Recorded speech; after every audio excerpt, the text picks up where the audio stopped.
नमस्कार, मेरा नाम विवेक कुमार है। मैं एमएलडी कॉलेज सहरसा के इतिहास विभाग में असिस्टेंट प्रोफेसर के रूप में कार्यरत हूँ। आज हम लोग अपने इस ई लर्निंग कक्षा में आप सबों का स्वागत करता हूँ। अपने इस कक्षा में आज हम लोग अमेरिकी गृह युद्ध के बारे में चर्चा करेंगे। इससे पूर्व भी इस विषय पे 2 कक्षाएं हो चुकी है, जिसमें हम लोगों ने अमेरिकी गृह युद्ध के कारण और अब्राहम लिंकन की युद्ध के दौरान अपनाई गई भूमिकाओं के बारे में चर्चा की थी। आज हम लोग इस चर्चा को समेटते हुए इस गृह युद्ध का क्या परिणाम हुआ, इस विषय पे चर्चा करेंगे। हमारा यह पाठ्यक्रम मतलब अमेरिकी गृह युद्ध यह भूपेंद्र नारायण मंडल विश्वविद्यालय मधेपुरा के बीए और एमए दोनों कक्षाओं के पाठ्यक्रम में सम्मिलित है। यह बीए 3rd पार्ट में पढ़ाया जाता है पत्र संख्या 8 के रूप में, और एमए के 3य सेमेस्टर में पत्र संख्या 12 सीसी 12 के रूप में सीसी 12 में अमेरिकी गृह युद्ध के बारे में जानना है। इसके बारे में हम लोग पहले भी चर्चा कर चुके हैं। और इसी तरह पहले हम लोग कारण और युद्ध के दौरान अमेरिकी राष्ट्रपति की भूमिका की चर्चा कर चुके हैं। आज हम लोग अपनी इस चर्चा के आखिरी पड़ाव में अमेरिका के गृह युद्ध के परिणाम के बारे में चर्चा करेंगे कि अमेरिका के गृह युद्ध का आखिर परिणाम क्या निकला। अब तक हम लोग देख चुके हैं कि इस युद्ध में उत्तरी राज्यों की जीत हुई और दक्षिणी राज्यों की हार हुई। दक्षिणी राज्य इस युद्ध में हार गए और उत्तरी राज्य इस युद्ध में जीत हासिल की। दास प्रथा का उन्मूलन कर दिया गया था। तो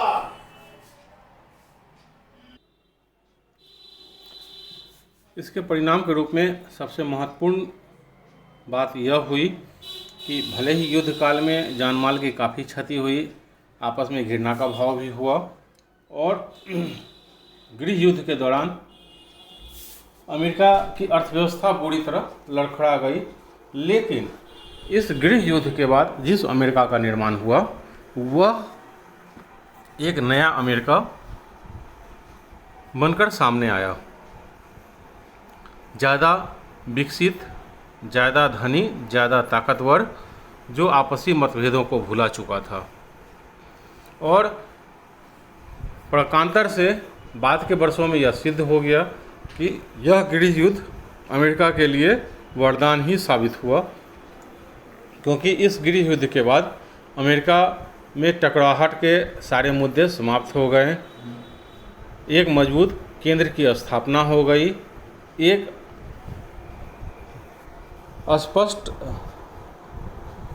मजबूत संघ की स्थापना हुई।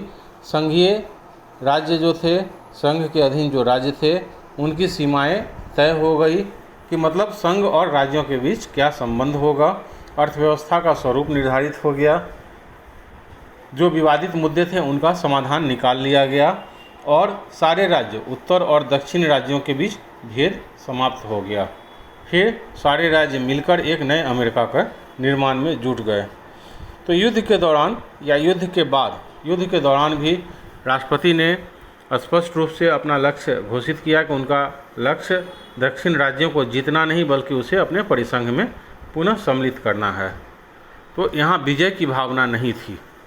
और युद्ध जीतने के बाद भी उत्तरी राज्यों ने या संघ ने, अमेरिका संघ के राष्ट्रपति ने इसे अपनी जीत के रूप में, उत्तर के दक्षिण के ऊपर जीत के रूप में नहीं देखा, बल्कि युद्ध संबंधी किसी भी तरह की कटुता नहीं रखी। और जो विवाद के मुद्दे थे वो सारे मुद्दे युद्ध काल में ही, सबसे महत्वपूर्ण मुद्दा था दास प्रथा का मुद्दा, और लड़ाई के दौरान ही अमेरिकी राष्ट्रपति अब्राहम लिंकन ने दास प्रथा को समाप्त कर दिया। उसे अवैध घोषित कर दिया। तो यह मुद्दा यहीं समाप्त हो गया। इसके बाद जो विवाद थे उसे वार्ता के द्वारा समाप्त कर लिया गया। युद्ध के दौरान उन सारे विवादों को सुलझा लिया गया। दक्षिणी राज्य के आत्मसमर्पण कर देने के बाद वे सारे मुद्दे जो विवाद उत्पन्न करते थे वो सारे समाप्त हो गए। तो दक्षिण राज्यों को पुनः संघ में सम्मिलित कर लिया गया। कहने का मतलब यह था कि अमेरिका की जो संरचना थी वह पुरानी संरचना फिर से अमेरिका को प्राप्त हो गई और यह भी तय हो गया कि भविष्य में कोई भी संघ अलगाव की बात नहीं करेगा। मतलब संघ से राज्यों को पृथक होने का अधिकार नहीं है। इसे संघ को चुनौती देना समझा जाएगा। तो भविष्य में अमेरिका के विघटन की बात भी समाप्त हो गई। किसी मुद्दे पर अगर संघ से टकराव है तो उसे वार्ता के द्वारा, दबाव के द्वारा या आपस में बैठकर सुलझाया जाएगा, न कि अलग होने की धमकी या अलग होने की कार्रवाई के द्वारा। तो यह एक मजबूत संघ के रूप में उभरा, एक मजबूत राजनीतिक संरचना बना दी गई संघ के रूप में अमेरिकी गृह युद्ध के बाद। और एक बड़े संवैधानिक प्रश्न का समाधान हो गया कि राज्यों को संघ से अलग होने का अधिकार है या नहीं है। संविधान में जो वर्णित था कि अविनाशी राज्यों का एक अविनाशी संघ होगा, इसी बात की पुष्टि हुई। अब वास्तविक रूप से अमेरिका जो है वो एक संयुक्त राष्ट्र अमेरिका बन गया था। इसके अलावा दास प्रथा की भी समाप्ति हो गई। दासों को स्वतंत्र कर दिया गया। दासों को मतदान का अधिकार भी दिया गया। तो इससे अमेरिकी समाज में एक गतिशीलता आई, स्वतंत्रता के साथ गतिशीलता भी आई, जिसके सहारे जो दास मुक्त हुए वो स्वतंत्र व्यापार, स्वतंत्र मजदूर के रूप में या किसी रोजगार के द्वारा अपने जीवन को चला सकते थे, धन को कमा सकते थे। हालांकि इसका एक नकारात्मक पहलू यह रहा कि नस्लवाद के भेदभाव बढ़ गई। दासों के मुक्त होने के बाद जब दास अमेरिकी समाज में स्वतंत्र व्यक्ति के रूप में सम्मिलित हुए, जब उन्हें स्वतंत्र कर दिया गया और उन्हें भी अधिकार मतदान का अधिकार दिया गया, बराबरी का अधिकार दिया जाने लगा, तो अमेरिका में नस्लीय भेदभाव की भावना बढ़ गई। यह भेदभाव आज की डेट में भी, आज की तिथि में भी पाया जाता है। हालांकि यह दंडनीय है और कानून के समक्ष चाहे वो श्वेत हो या अश्वेत हो, उसे बराबर का अधिकार है। अमेरिकी कानून में, अमेरिकी संविधान के सामने भी यह बराबर का अधिकार दोनों को संवैधानिक रूप से दिया गया। हालांकि सामाजिक स्तर पर यह भेदभाव बनी हुई है। जैसे हम अपने यहाँ जाति प्रथा को पाते हैं या छुआछूत की भावना को पाते हैं, भले ही वह संविधान के द्वारा, नियमों के द्वारा प्रतिबंधित है, लेकिन फिर भी कुछ भ्रमित लोगों के द्वारा, कुछ घृणित लोगों के द्वारा जातीयता या धार्मिकता का मुद्दा उठाया जाता है या भेदभाव की बात की जाती है। लेकिन संविधान के सामने यह दंडनीय अपराध है। संविधान व्यक्ति के रूप में समता की बात करता है, तो अमेरिकी संविधान भी समता की बात करता है। तो अमेरिका में यह नकारात्मक रूप से भेदभाव समाज में बना हुआ रहा। लेकिन गृह युद्ध के बाद जो दासों को मुक्ति मिली, व्यक्तिगत स्वतंत्रता का अधिकार और मजबूत हुआ, व्यक्तिगत स्वतंत्रता की भावना और हावी हुई, व्यक्ति के अधिकार में वृद्धि हुई और इससे सामाजिक गतिशीलता भी आई। समाज की गतिशीलता ने सामाजिक विकास के रफ्तार को और तेज कर दिया।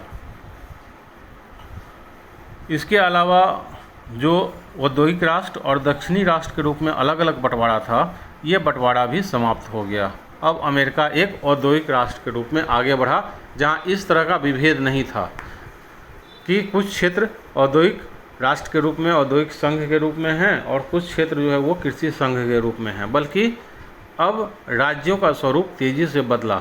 दक्षिणी राज्यों में भी तेज़ी से औद्योगिकरण संपन्न हुआ। दक्षिणी राज्यों में भी तेज़ी से उद्योग धंधे लगने शुरू हुए और उत्तरी राज्यों में भी जो केवल उद्योग धंधों पर निर्भर था,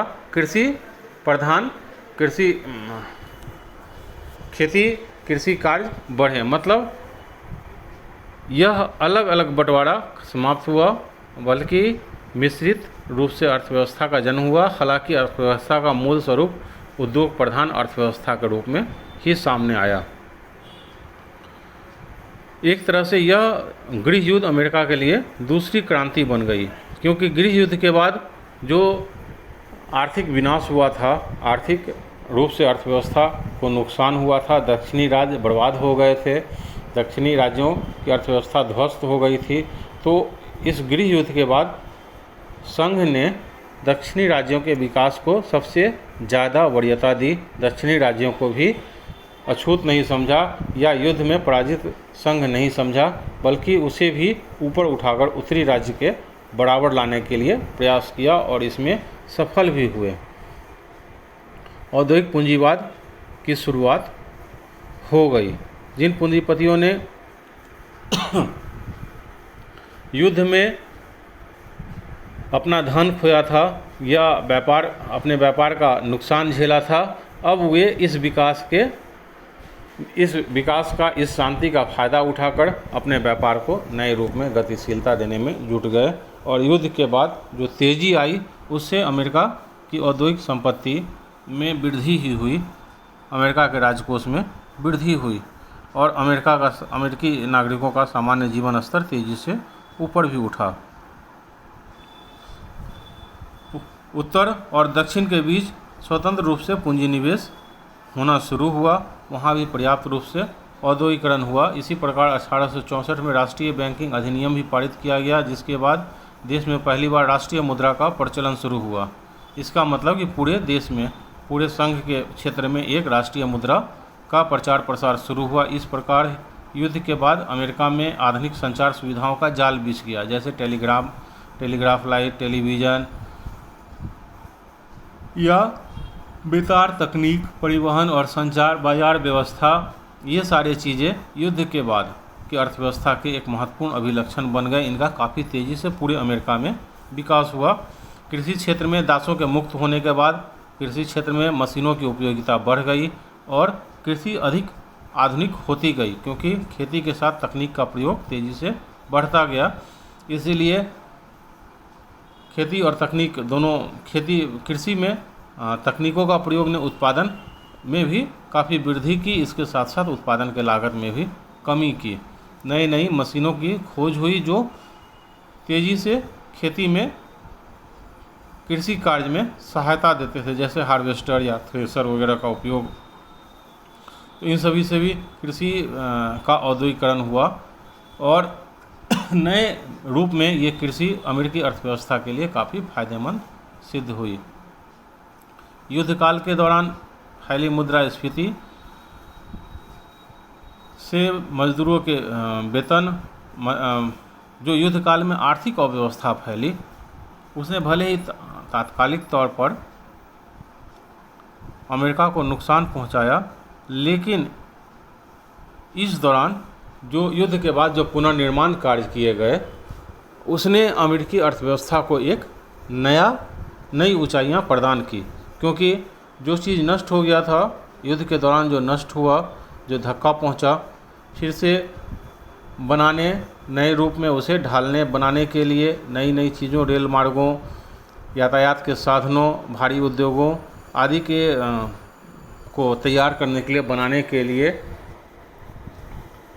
जो धन की व्यवस्था की गई, जो पूंजी की उपलब्धता हुई, उससे बाज़ार में पूंजी का अंतर्प्रवाह भी तेज़ी से बढ़ा और लोगों की क्रय शक्ति भी तेज़ी से बढ़ी। और इस प्रकार जो अर्थव्यवस्था की गति को जो बढ़ाया गया, बढ़ावा मिला, उससे अमेरिकी अर्थव्यवस्था काफ़ी तेज़ी से प्रगति की। क्योंकि किसी भी अर्थव्यवस्था में उत्पादन और उपभोग में एक संबंध होता है। उत्पादन उपभोग के लिए किया जाता है और उपभोग तभी होगा जब उपभोग करने के लिए, खर्च करने के लिए पूंजी की उपलब्धता होगी। तो नष्ट हो चुकी अर्थव्यवस्था या युद्ध के दौरान जो संसाधन नष्ट हुए थे, उन संसाधनों को पुनः सृजित किया गया और उसके एवज में जो बाज़ार में पूंजी का संचार हुआ, उसने लोगों की क्रय शक्ति में विकास किया। लोगों की क्रय शक्ति में जब इजाफा हुआ तो उन्होंने नई चीज़ों को खरीदना या उपभोग करना शुरू किया। इस प्रकार उत्पादन, उपभोग का जो क्रम शुरू हुआ, इसने अमेरिकी अर्थव्यवस्था को काफ़ी तेज़ी से आगे बढ़ाया। पहले से अमेरिकी उत्तरी राज्य जो थे वो औद्योगिकृत थे ही, इसलिए उन्होंने दक्षिणी राज्य जो थे वो खेती के साथ चल रहे थे। खेती में तकनीक का प्रयोग, दास प्रथा समाप्त होने के बाद अतिरिक्त श्रम शक्ति का सृजन और मजबूत केंद्र, राष्ट्रीयकृत मुद्रा, बैंकिंग व्यवस्था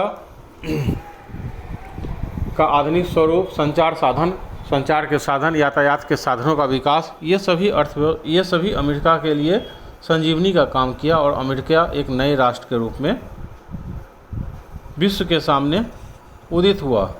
इसके अलावा बड़े बड़े पूंजीवादी संगठनों का भी निर्माण हुआ, क्योंकि बाजार तेज़ी से विकास कर रहा था, इसलिए अलग अलग तरह के पूंजीपतियों के संगठन, श्रमिकों के संगठन, छोटे छोटे व्यवसायियों के संगठन, प्रबंधकों के संगठन, इस तरह के संगठन बनने लगे, जिससे आगे चलकर भविष्य में अकाउंटेंसी या मैनेजमेंट या मार्केटिंग जैसे क्रमबद्ध रूप से नई पद्धतियाँ, व्यापारिक पद्धतियाँ विकसित हुई। और आज जो हम अपनी अर्थव्यवस्था, किसी भी देश की अर्थव्यवस्था के रीढ़ के रूप में इन सारी चीज़ों को देखते हैं, इसकी शुरुआत अमेरिकी गृह युद्ध के बाद हुई, क्योंकि व्यापार को एक व्यवस्थित क्रम दिया जाने लगा और व्यवस्थित रूप से व्यापार प्रबंधन का सिलसिला शुरू हुआ, मैनेजमेंट का सिलसिला शुरू हुआ।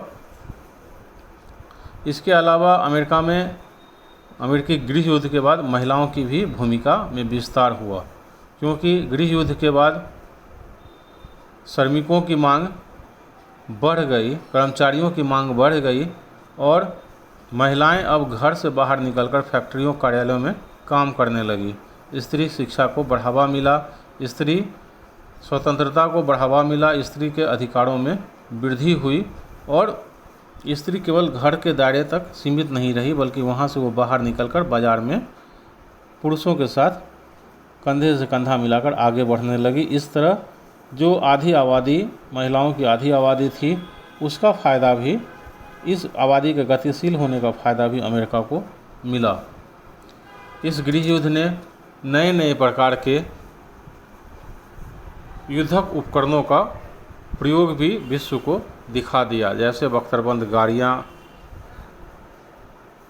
लड़ाई के दौरान समाचार पत्रों का प्रयोग, जनमत को प्रभावित करने का तरीका, घायल सैनिकों को सहायता देने, उपचार करने का व्यवस्थित तरीका, या सुरंग माध्यम से लड़ाई करना, या भूमिगत मार्गों से लड़ाई के लिए सुरंग बिछाया जाना, पनडुब्बियों का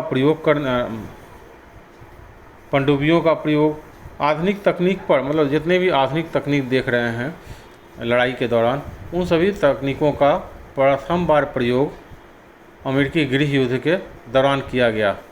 हालांकि लड़ाई के दौरान बड़े बड़े उपकरण और भीषण संहारक संसाधनों का प्रयोग प्रथम और द्वितीय विश्व युद्ध के दौरान भी देखते हैं, लेकिन अमेरिकी ज़मीन पर जो यह गृह युद्ध हुआ, यह गृह युद्ध में अनेक संहारक अस्त्रों का, बख्तरबंद गाड़ियों का, गोला बारूदों का, तोपों का व्यापक रूप से प्रयोग किया गया। इसके अलावा जनमत को प्रभावित करने वाली चीज़ें भी सामने आई।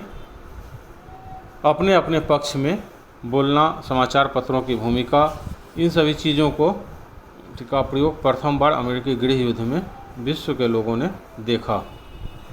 तो हम लोग अपने इस पूरे टॉपिक को 3 हिस्सों में बांटकर पढ़ा।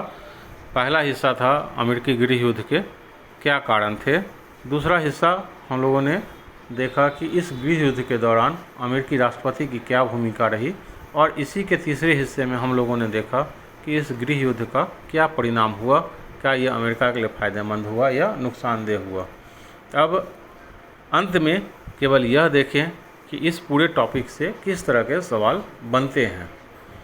एक स्नातक स्तर पर सीधा सवाल आता है कि अमेरिकी गृह युद्ध से क्या समझते हैं, या अमेरिकी गृह युद्ध के कारणों पर चर्चा करें, या अमेरिकी गृह युद्ध के परिणामों पर चर्चा करें।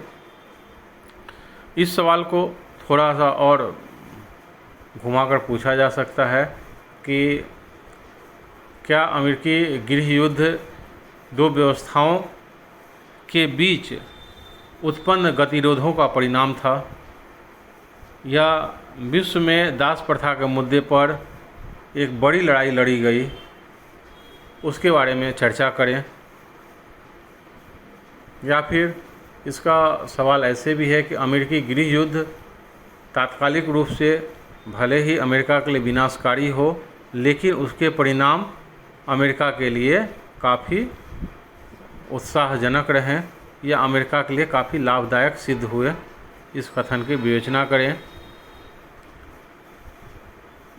इस तरह के सवाल अमेरिकी गृह युद्ध के दौरान राष्ट्रपति की भूमिका अब्राहम लिंकन के ऊपर पूछा जाने वाला सवाल कि अब्राहम लिंकन ने अमेरिकी गृह युद्ध को किस प्रकार समाप्त किया, इस पर चर्चा करें।